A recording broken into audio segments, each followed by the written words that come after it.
compared to previous years murders ಕಡಿಮೆ ಆಗಿದೆ, rape ಕಮ್ಮಿ ಆಗಿದೆ, ಆಮೇಲೆ ಬೇರೆ ಬೇರೆ ಅಪರಾಧಗಳು ಕಡಿಮೆ ಆಗಿದ್ದಾವೆ.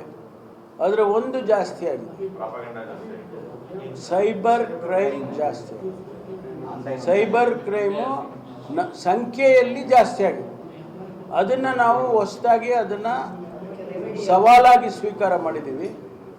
ಕಳೆದ ವರ್ಷ 23-24ನಲ್ಲಿ 150 ಕೋಟಿ ರೂಪಾಯಿ ವಂಚನೆ ಮಾಡಿರೋ ಹಣವನ್ನು ರಿಕವರಿ ಮಾಡಿದ್ವಿ. ಈ ವರ್ಷ ಇಲ್ಲಿವರೆಗೆ 25 ಕೋಟಿ ರಿಕವರಿ ಮಾಡಿದ್ವಿ.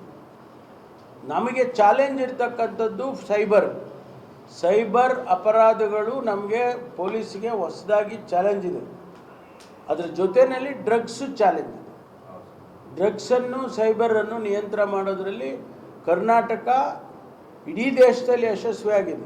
ಜಾಸ್ತಿ ಇಲ್ಲಿ ನಮ್ಮಲ್ಲಿ ಆಗಿರ್ಬೋದು, ಆದರೆ ಇಡೀ ದೇಶದಲ್ಲಿ ಸೈಬರ್ ಅಪರಾಧಗಳನ್ನು ಡ್ರಗ್ಸನ್ನು ನಿಯಂತ್ರಣ ಮಾಡೋದರಲ್ಲಿ ನಾವೇ ಮುಂದೆ ಇದ್ದೀವಿ. And we have declare a war against drugs.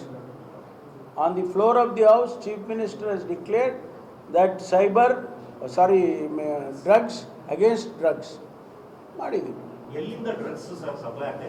ಬೇರೆ ಬೇರೆ ಎಲ್ಲ ಬರುತ್ತೆ, ಇದು ಆಂಧ್ರದಿಂದ ಬರುತ್ತೆ, ಇದು ಬಾಂಬೆ ಕಡೆಯಿಂದ ಬರುತ್ತೆ, ಗೋವಾ ಕಡೆಯಿಂದ ಬರುತ್ತೆ. ಒಂದು ಕಡೆ ಅಂತಲ್ಲ, ಈಗೆಲ್ಲ ಏನಾಗಿದೆ ಅಂದರೆ ಪಾರ್ಸೆಲ್ ಬರುತ್ತೆ, ಎಲ್ಲಿಂದ ಲಂಡನ್ನಿಂದ ಬರುತ್ತೆ, ಅಥವಾ ಬೇರೆ ಬೇರೆ ದೇಶಗಳಿಂದ ಆನ್ಲೈನ್ನಲ್ಲಿ ಪರ್ಚೇಸ್ ಮಾಡ್ತಾರೆ, ಆನ್ಲೈನಿನಲ್ಲಿ ಪಾರ್ಸೆಲ್ ಬರುತ್ತೆ. ನಾವು ಸಾಮಾನ್ಯವಾಗಿ ಪಾರ್ಸೆಲ್ ಏನೇನು ಚೆಕ್ ಮಾಡಲ್ಲ, ಪೋಸ್ಟ್ ಆಫೀಸ್ನಲ್ಲಿ ಮಾಡ್ತಾರೆ, ಅವ್ರಿಗೆ ಗೊತ್ತಾಗಲ್ಲ, ಬಂದ್ಬಿಡುತ್ತೆ. ನಮ್ಮವ್ರಿಗೆ ಏನಾದರೂ ವಾಸನೆ ಸಿಕ್ಕಿದ್ರೆ ಅವ್ರು ಹಿಡಿತಾರೆ. ಈಗ